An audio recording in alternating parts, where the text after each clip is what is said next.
the Overman Warrior Podcast.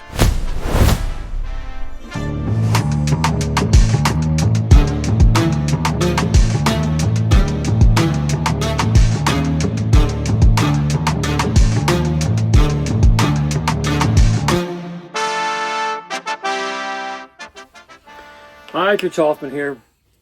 I have a lot more to say about this fabulous book, Fossil Future, by Alex Epstein, and because it correlates with kind of people's trouble with AI, and not that I intend to be a big proponent of AI. I think we're looking at the next logical step, and I still hear a lot of people talk about the post-human apocalypse and how AI is going to threaten the natural order of things.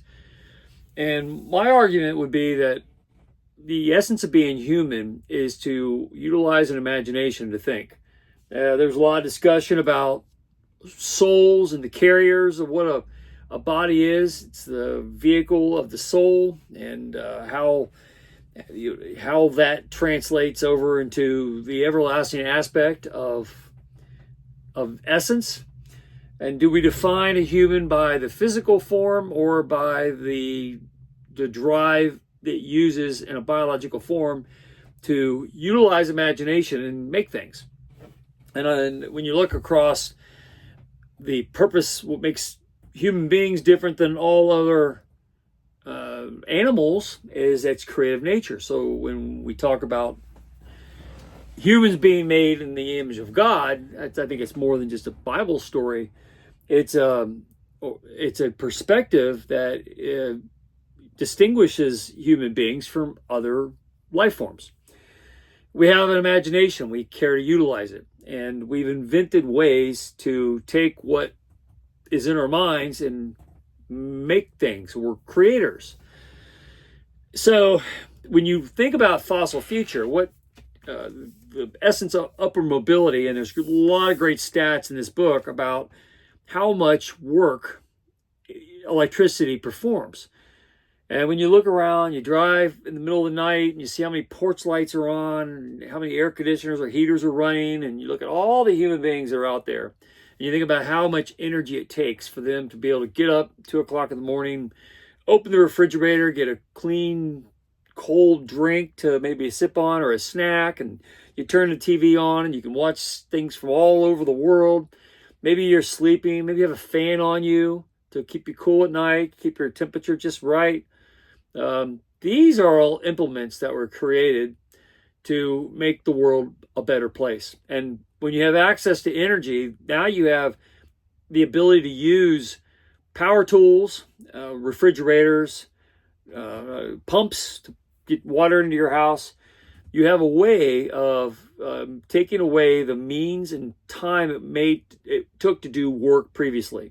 So cooking food or getting water. If in a previous time before electricity, getting water, you had to go to a lake or a river or dig a well and go out and find it, acquire it. You had to do the physical labor of actually going to get it. So if you weren't making clothes or trying to hunt your food and eat, and just so you can stay alive for 5 more minutes or you can get some water, you spend a lot of time. The human race, most of its existence, spent a lot of time trying to just live. And most animals in the world have, they might have a little leisure period where they rest and their bodies heal and do whatever, and then they spend most of the rest of the day hunting and trying to live another day. And when you take that away because of human intellect, we create all these wonderful new things that are driven by electricity, and that has given us a lot of ability to then apply thought and process more neat new things. And I think that's the essence of what, that's not a post-human apocalypse, that is all-embracing human endeavor. And whenever you can use the human intellect to create and make, and then give, and not just for the purpose of having a better life, so people can sit around and play video games and have cold drinks in the refrigerator and easy access to food. When you think about how easy it is to flip a switch, turn on a light, remove your waste from your house. It goes to a sewer, and the sewer has pumps that move all that stuff. When you think about the amount of work that electricity frees up in the human being, it's enormous. And we are at a crisis period as a species, in that we haven't quite figured out how to take a theoretical 40-hour work week and make all we can that's productive, that can turn into dollars that are valuable in an economy, and still have this work leisure time frame. And I'm not a big fan of the whole work leisure bit. I think life is life, and your work and your leisure and your families and everything is all part of one big happy bowl of soup. This idea that they're separate is a duality that was, I think, incorrectly taught to us as children. You want to have an all-encompassing enjoyment of everything in life. I think it's how it should be. And we are able to have that discussion because of energy, because of power, because of fossil fuels. And so there's a lot of great statements made in this book that talks about how much energy is created and what it does to free up people to have better lives. But it's not for the purpose of people having better lives. It's for the perpetuation of intellect. So every time a person has more time to not go out there and figure out how to stay warm, or how to get cooler, or how to get food, or however, how to share resources. I'll make a shirt that I'll sell to you. You make shoes and sell to me. And that is your economy. When you go to Walmart and get everything all in one place because somebody made it fairly cheaply with a lot of energy expense to make it, now you're free to do a lot of other things in life. And that is the next step that I see coming out of AI. AI would be nothing without human intellect, without the computing power that we've created. Are there faulty minds that are trying to build the Tower of Babel, only be chastised by God and slapped back down to their to some primordial essence? I think there's a whole lot said there, but I do think that God and God's purpose made human beings to be like Him, and that is to be creators. And even if most human beings do waste their time, they never quite rise to the occasion.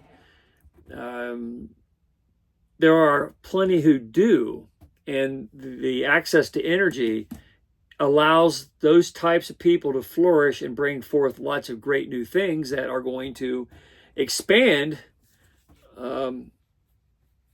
life. Driven by human curiosity and human imagination, the world turns out better.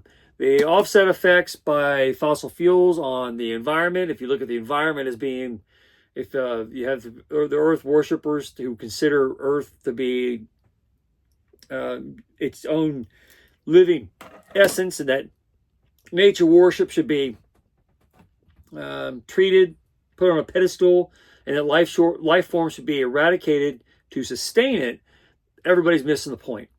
They're missing the point of existence as itself, and that tools are made to be used to drive innovation and the process of being human, being born, cascading intelligence over periods of time from one generation to another through books, through innovation, invention, and learning and multiplying the amount of effort that work can perform.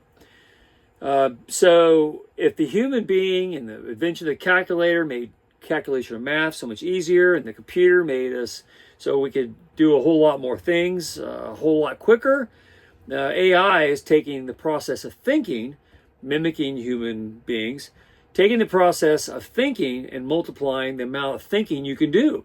So when you're breaking down the human genome and trying to understand how it works so you can create and make things new, that processing power is creating a lot of new opportunities. Now, so those that are resistant to those opportunities are saying, should we even have the opportunities? Is our task to sit around? If that's the case, we would never even invented a campfire. is our task to sit around a campfire and hunt for food all day, live for a few years, maybe reproduce, pop out a few kids, and then die? Is that the purpose of existence? Is that make us equate with other animals? Or were we given imaginations to make and create new things and spread ourselves around the universe, as the universe is an organism waiting for human beings to play a large part in untangling the usefulness that it has? And I would argue that that's the case. And I would say that when you look at the trajectory of human history and the creation of tools to make life better, whether it's the wheel, whether it's a spear, whether it's understanding how to measure time, whatever the task was, as it cascaded through history, and then we learned how many years did human beings walk over fossil fuels before they figured out they could extract energy from things that have been long fossilized, long gone. Energy that was produced by the sun millions, hundreds of millions of years ago, perhaps in some cases billions of years ago. The energy that came to Earth that made the fossil fuels to begin with were converted well into the future into something that could perpetuate the imagination and perpetuate existence. And perhaps 95% of everybody wastes that time that they've benefited from, and they really don't know what to do with it. They don't know how to define their work day. If their work is to work on a computer all day, and maybe they only have an hour and a half of actual scheduled work, and they spend the rest of the day playing on Facebook and playing some game on LinkedIn, or talking to their neighbor, or thinking about something else, or ordering their lunch at 9 o'clock in the morning, and then ordering dinner at noon after they've had their lunch, because they're bored, because they've had all this great power and energy that freed up all their spare time.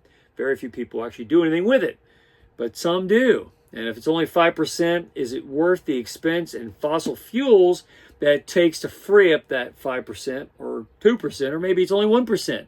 But the magnificent inventions that come from that very few benefit so many. And then even all life forms that exist out there find that they have a better existence because of the consumption of fossil fuels. And it takes an enormous amount of energy to drive AI. And then how much computing power does AI give you? Enormous amounts. And it's going to compound in the years to come in ways that it works. It can calculate, it can think all night long, all day long, all weekend long, while people do leisure activities and do other things. But you still have to produce stuff in life. You still have to make things. The good jobs are the ones who still make products, but the ability to take complicated thought processes and compress them into much quicker and much broader abilities is a cascading effect of what fossil fuels has brought to human intellect and imagination. And then naturally out of that, AI was created to make everything even faster, which I think faster is almost always better. And more of something is better done in a shorter time. And we will find that our existence becomes much more creative and better because we have more time and more tools to invent. And that's something AI will not replace in the human intellect. The soul that drives the body. And what makes a human different than all other animals is the imagination that comes from the soul's existence and occupancy within a human lifetime, and what tools can be invented in order to make and perpetuate a preponderance of innovation that comes from the thought process that isn't rooted to biological limitations. And I would argue that that is the purpose of our existence to begin with, is to perform this task in a time scale that is off the charts of a human lifetime, but the sum of the cascading effect from generation to generation is the point. And I think it's very exciting. And I love fossil fuels, and I love the energy that comes from them. And it's a great argument that Alex Epstein makes in this book. And I would say that because of energy consumption, life is much better for so many more people. And the wealth that's created that makes everybody have upward mobility who chooses to do so, because of their access to power. And now AI is a natural offspring of that. And now the computing power that we're going to unlock with it, that we created and invented for this sole purpose, I think is a wonderful time to live in, full of adventure and discovery for those who choose to use their leisure time in the most imaginative way possible, which I would say was what God intended. And I think it's awesome. So, more to say about Fossil Future. I love the book from Alex Epstein, and everybody should have an energy policy in their mind that understands the benefits and tools that it is. Now, even if fossil fuels are a short duration until you come up with something that utilizes much more sustainable over time, it's given us a launch to this magnificent period that we're all in, and we should be enjoying the magnificence of it and using the philosophy that we've studied in the past through history to accommodate and embrace that future in ways that a lot of people are slow to get to, but they're getting there. And I think the point is adventure and innovation that is inherent in the human race, that comes from imagination and thought, that only increases, compounds greatly with the ability to have free time. Now we're seeing an exciting time that I think was the point God wanted us to achieve in the beginning.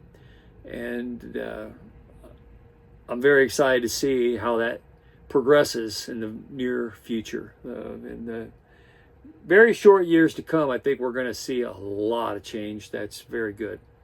And I'll always have reverence for the good old days, the Wild West, the Western expansion, the simplicity of enjoying things without a lot of noise. That has its own romantic reverence, but that doesn't mean that's what the human race was built for.